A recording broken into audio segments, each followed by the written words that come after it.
हाल ही में मध्य प्रदेश सरकार ने बेरोजगारी को लेकर आंकड़े जारी किए। इन आंकड़ों में बहुत विरोधाभास दिख रहा है। हाल ही में विधानसभा में एक लिखित सवाल के जवाब में सरकार ने कहा कि प्रदेश में पिछले साल करीब 35 लाख बेरोजगार थे, जबकि इस साल मई 2024 में ये संख्या घटकर 25,82,000 हो गई।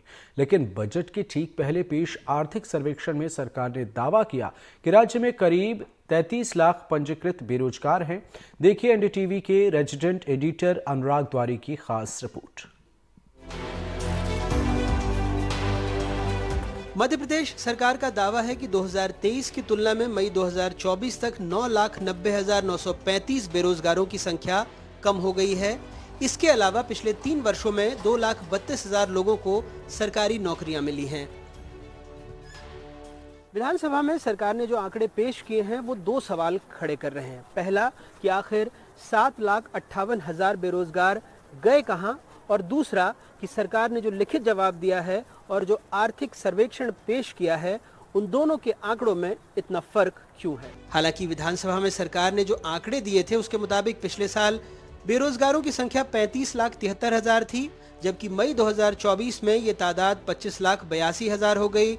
वहीं आर्थिक सर्वेक्षण कहता है कि बेरोजगारों की संख्या 33,13,000 है। पंजीकृत बेरोजगारों में उच्च शिक्षित युवाओं की संख्या भी चिंताजनक है, जिसमें हजारों की संख्या में डॉक्टर, इंजीनियर, एमबीए और पोस्ट ग्रेजुएट बच्चे हैं। मध्य प्रदेश में 1,22,532 इंजीनियर बेरोजगार हैं, तो 3,621 डॉक्टर भी। वहीं 16,037 एमबीए बेरोजगार हैं, तो स्नातकों की संख्या 8,75,429 है।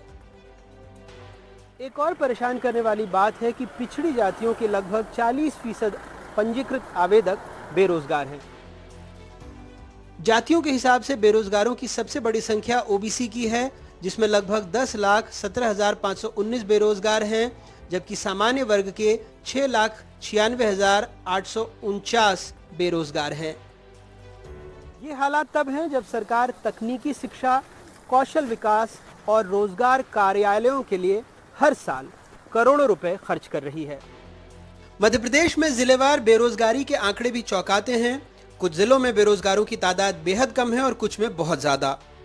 प्रदेश में कुछ जिले ऐसे भी हैं जहां बेरोजगारों की तादाद काफी कम है, या तो कम पंजीकृत बेरोजगार हैं, यानी उनका पंजीयन कम हुआ है। जैसे पांढुर्णा में 9, मैहर में 25 और मऊगंज में 144। अब इसको लेकर सत्ता पक्ष के अपने तर्क हैं तो विपक्ष के अपने सवाल। पहले तो ये बेरोजगार नहीं है, ये नौकरी पाने का पंजीयन है, नौकरी पाने का।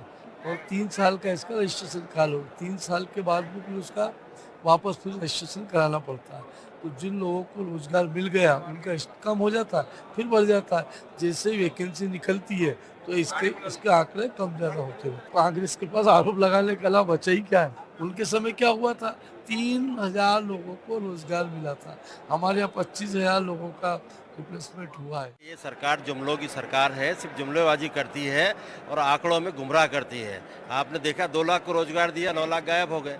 तो इस तरह से ये गलत जानकारी देते हैं और यहाँ भी कई क्वेश्चनों की गलत जानकारियाँ दे रहे हैं। आपने देखा रोजगार गारंटी बंद कर दी इन्होंने, जिससे नुकसान हो रहा है, किसान गरीबों का, आम आदमी को नुकसान हो रहा है।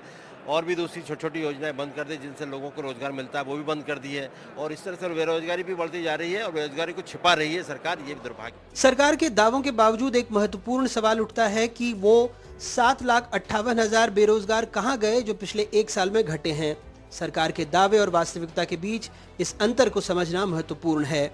सवाल ये भी है कि जिन लोगों के नाम बेरोजगारी की सूची से हटे, क्या उन्हें वाकई रोजगार मिल गया या थक हार कर उन्होंने खुद ही अपना नाम कटवा लिया। भोपाल से अपने कैमरा सहयोगी रिजवान खान के साथ अनुराग द्वारी, एनडीटीवी।